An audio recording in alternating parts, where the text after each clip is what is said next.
share it like that. Well, thank you very much for coming to this press conference of the United Nations Environment Programme. My name is Nick Nuttall. I'm the spokesperson for UNEP.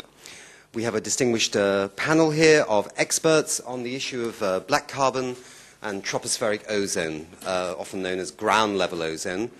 We're presenting findings from a major research project which has its roots dating back, well, more than a decade. And we feel we have something very interesting to contribute in this press conference to the issue of human health, the issue of agriculture, and, of course, the issue of climate change. Right, I'm going to go over to Professor Martin Williams, and he's the lead author on the chapter on policy measures, and he's also chair of the UN ECE, which is this long-range transboundary air quality agreement convention, and he's the chair of the executive body of that. Martin, maybe a little bit about how we could actually go forward in terms of dealing with this, this challenge and this opportunity. Yep, right. Thanks, Nick.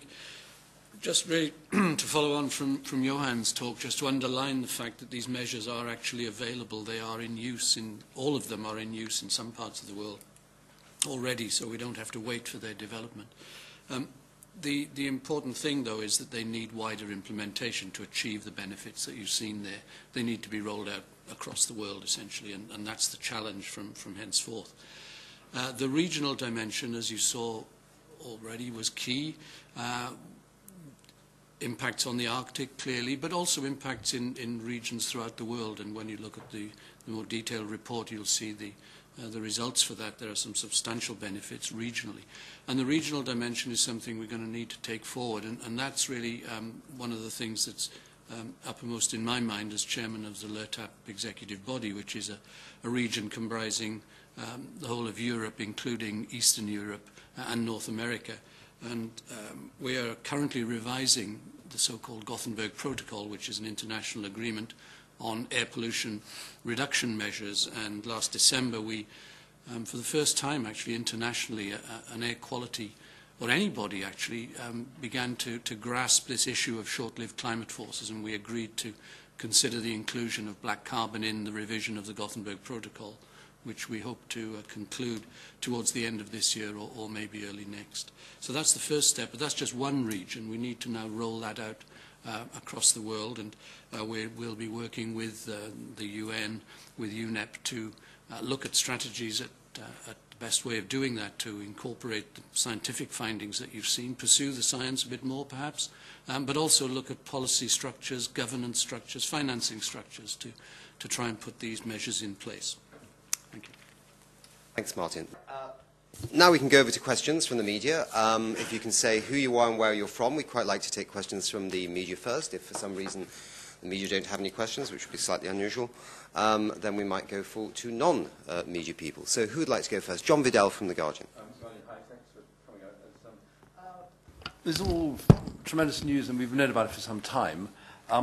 What I'm worried about, how can this be taken forward globally, or can it be included in the current negotiations, or does it need a sort of new convention to look at these things? How can it be? How can these discussions be included in this, or is it just going to get lost in the sort of the great maw of climate change?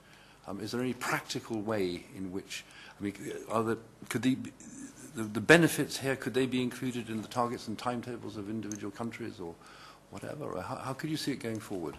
Who would like to take that question? I'll have a crack. That's the key question.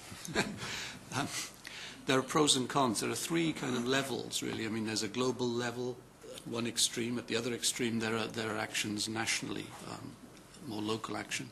In the middle, there's a kind of regional dimension to it, and really that's where we're at. We're thinking about that, how best to do that, what structures, what fora, what discussion mechanisms we can put in place, because, you know, as we've already heard, it's not just the science and looking at the benefits, it's the financing, it's the policy measures that are already in place and that need to be put in place to do these kind of things. So it's really a question of trying to maximize the delivery, really, in terms of a structure, of a governance structure, and that's, I think, one of the things that the the activity that Sweden are very generously funding with UNEP is one of the things we're going to be looking at, and I would hope we'd have some recommendations before too long, but it's a tricky issue.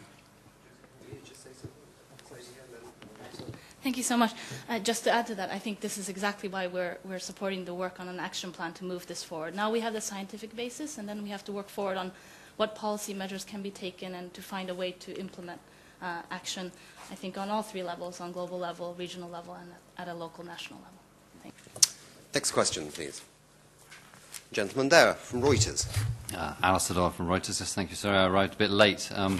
But I wonder if you have you've outlined all these measures that can be taken, but do you have a ranking of which is the most effective, the one that's going to save the most emissions and so on? Can you put them in a sort of 1, 2, 3 of the best things to do, please?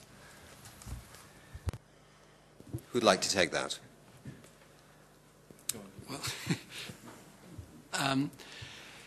in principle, yes, it would have expanded the report no end to have done that. I mean, what we have done is divide them into two blocks of methane and black carbon measures, and you can see the distinction there, and they're really quite different sets of measures. So, you know, within that, it didn't really make a lot of sense to break it down into that much fine detail, because the priorities might differ regionally. You know, in one region, a priority for taking action might differ from another one. And so when you're looking at the whole thing globally, it didn't really make a lot of sense to do that. It made sense to split the methane and black carbon measures, and they really are quite different, as you can see. But further than that, we didn't think it was appropriate to go.